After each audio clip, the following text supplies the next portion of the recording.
अरे कितना मोटा और ताजा हिरन है। मेरा तो दिल कर रहा है मैं इसे खा ही जाऊं। जंगल में एक हिरन रहता था। वह बहुत चुस्त और चालाक था। उसका शिकार जंगल में कोई भी जानवर नहीं कर पाता था। जैसे ही भेड़िया हिरन के पास आया, हिरन ने पीछे देखा और भेड़ियों को अपने सींग से मारना शुरू कर दिया।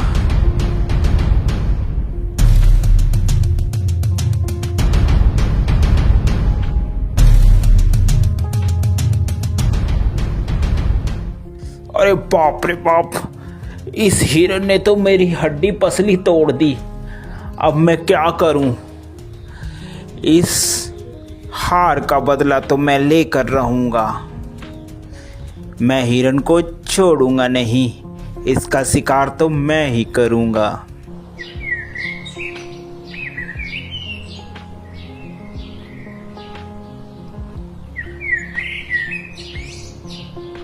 थोड़े ही दिन बाद उस जंगल में एक जंगली बकरा आ जाता है। अरे वाह, कितनी हरी हरी घास है। दिल कर रहा है कि मैं इसी जंगल में रह जाऊं। घास खा खा कर मैं ताकतवर हो जाऊंगा। थोड़ी ही देर में वहाँ हिरन आ जाता है। अरे तुम्हारी हिम्मत कैसे हुई मेरे जंगल में आकर घास चरने की? अरे ये जंगल क्या तुम्हारा है? ये जंगल हम सभी का है, मेरा भी है। क्या तुम्हारा नाम लिख रखा है इस जंगल इसमें? तभी वहां पर हाथी आ जाता है। क्या बात है भाई, क्यों लड़ाई कर रहे हो तुम? हिरन, ये जंगल सभी जानवर का है, अकेला तुम्हारा नहीं है। हिरन को बात समझ आ जाती है। हिरन और बकरा दोनों दोस्त बन जाते हैं और वह साथ साथ घूमते हैं।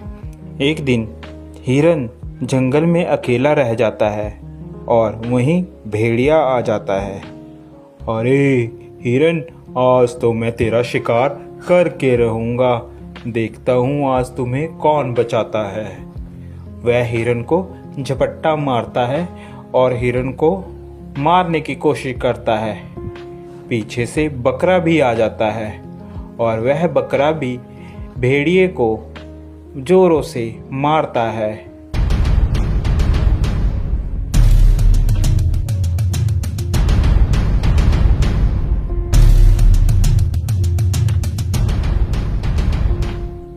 भेड़िया बेचारा डरकर भाग जाता है।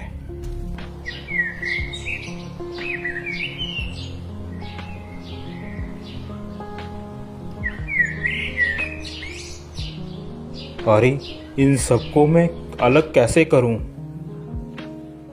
यही सोच रहा होता है, अचानक उसके दिमाग में एक बात आती है। क्यों ना मैं इन दोनों में फूट डालकर इन दोनों की लड़ाई कराकर इनका फायदा उठाऊं। वह मौके का फायदा उठाकर बकरे के पास जाता है।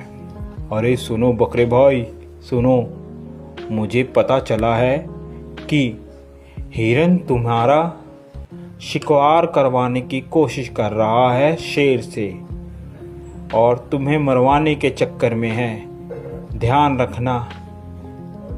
अभी जा भेड़िए, झूठ बोल रहा है तू। हम दोनों में फूट डलवाना चाहता है, भाग जा यहाँ से। मैं तेरे चक्कर में नहीं आऊंगा।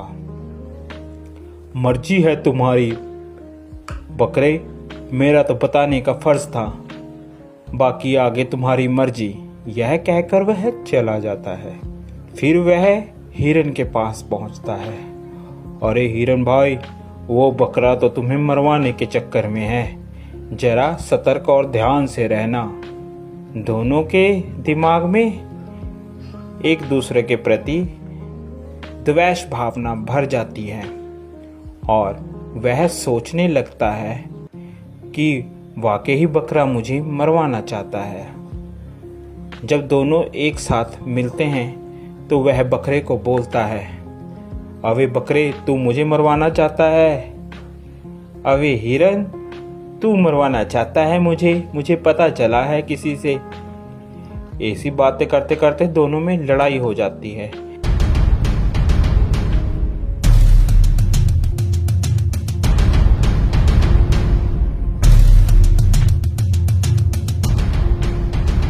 लड़ते लड़ते दोनों मर जाते हैं। यह सब लड़ाई भेड़िया देख रहा होता है। अरे आज दोनों को मैं आज तो मैं पेट भरकर खाऊंगा। ये खाना मेरा कई दिनों तक चलेगा। देखा मैंने कैसे इन दोनों में फूट डलवा कर इन लोगों को मरवा दिया। अब तो मैं पेट भरकर खाऊंगा और मोटा और ताकतवर हो जाऊंगा। तो प्यारे बच्चों, इस कहानी से हमें यह शिक्षा मिलती है कि हमें कभी भी किसी के कहे कहाने पर नहीं आना चाहिए, जिससे हमारा स्वयं ही नुकसान होता है और दुश्मन का हमेशा फ़ायदा होता है। आप लोगों को हमारी यह स्टोरी कैसी लगी ज़रूर बताएं। साथ ही ऐसी और मज़ेदार स्टोरी देखने के लिए हमारे चैनल को सब्सक्राइब ज़रूर कर दें, जो कि आपको सबसे पहले हमारी कोई भी वीडियो की नोटिफिकेशन आप तक आ जाए। Thank you for watching.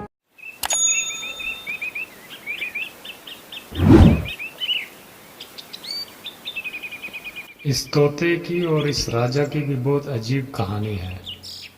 कैसे एक दूसरे के दुश्मन बने ये इतने करीबी दोस्त, आइए देखते हैं इस कहानी में। राजा के पास बहुत ही बुद्धिमान तोता था। ये बहुत चालाक और होशियार तोता था। एक दिन इसने महाराज से कहा, महाराज, मुझे अपने माता पिता से मिलने जाना है, बहुत उनकी याद आ रही है। अरे नहीं, अभी इधर बहुत काम है, फिर कभी चले जाना, तेरे बिना मेरा जी भी नहीं लगता। महाराज ने इसी तरह तोते की बात को टाल दिया, लेकिन तोता अपनी जिद पे अड़ा रहा।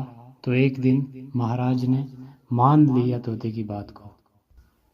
ठीक है, तुम अपने माता पिता से मिलकर आओ, लेकिन वहाँ ज्यादा दिन रुकना नहीं। केवल 4 दिन की अनुमति है तुम्हें। 4 दिन में अपने परिवार वालों से मिलकर लौट आना जल्दी। ठीक है महाराज, मैं बस जल्दी आ जाऊंगा। 4 दिन के अंदर अंदर मैं अपने माता पिता से मिलकर वापस आ जाऊंगा। ये बात राजा को बोलकर तोता 4 दिन के लिए अपने माता पिता से मिलने के लिए चला जाता है।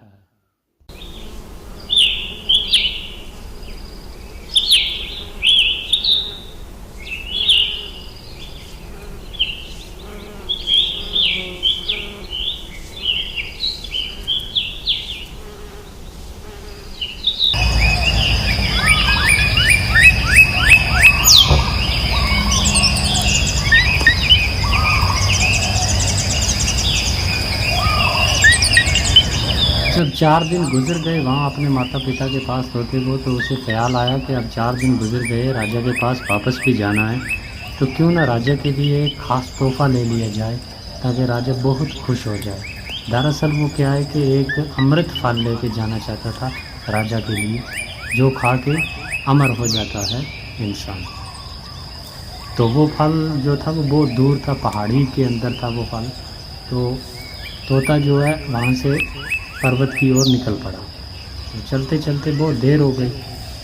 शाम के करीब उस पर्वत के नज़दीक पहुंचा जहाँ पर वो अमृत फल था।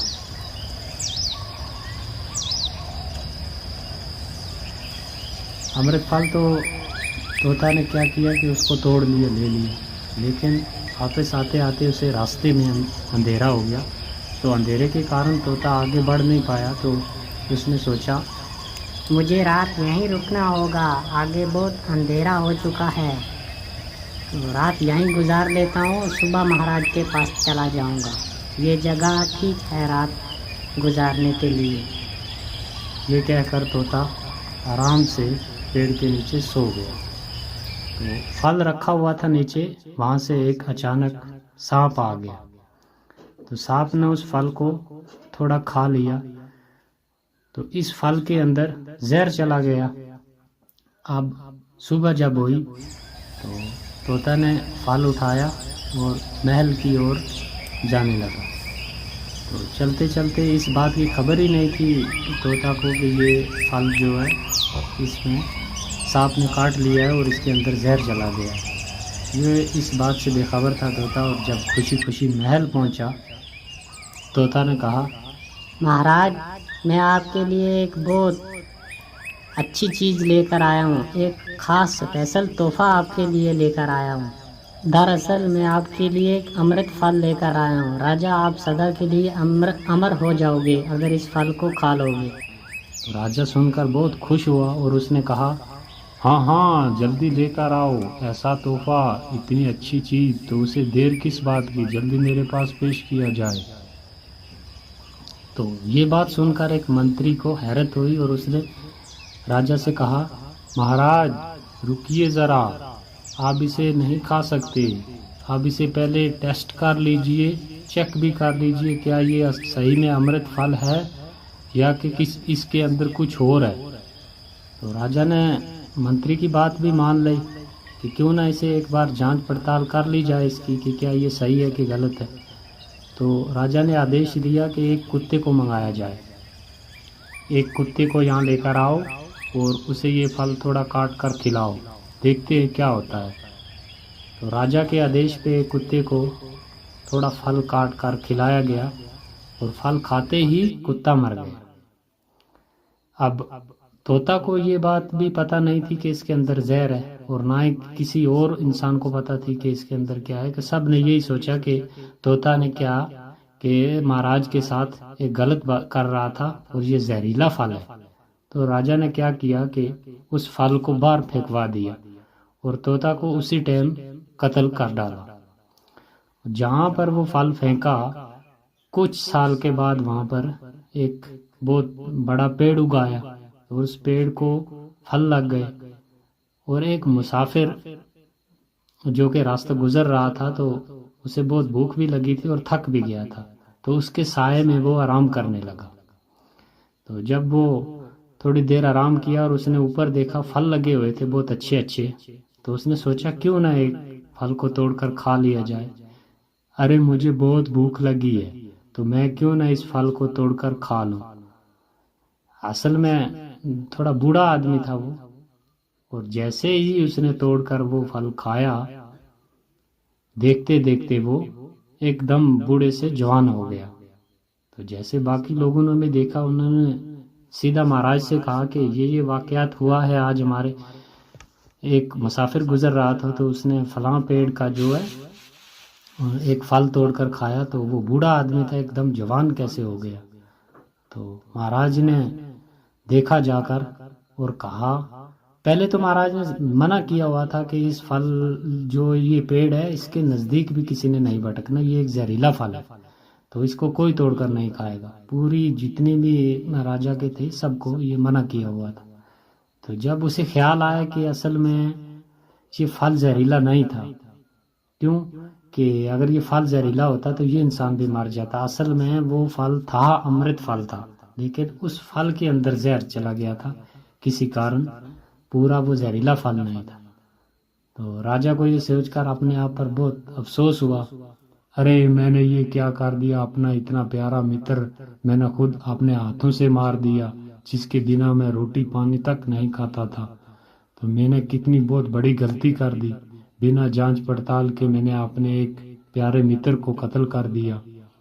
तो इस कहानी से दोस्तों हमें ये सीख मिलती है कि कोई भी काम करने से पहले या कोई भी फैसला लेने से पहले उस बात की अच्छे तरीके से हमें जांच पड़ताल कर लेनी चाहिए कि दरअसल में वो सही है भी है या नहीं है, उसके बाद फैसला करना चाहिए। और जल्दबाजी के फैसले लिए गए अक्सर पछतावे के सिवा कुछ हाथ नहीं आता। तो अगर आपको ये कहानी वीडियो अच्छी लगी हो तो इस वीडियो को लाइक भी कर दें, शेयर भी करें और चैनल को सब्सक्राइब भी करें ऐसे ही अच्छी अच्छी कहानी सुनने के लिए।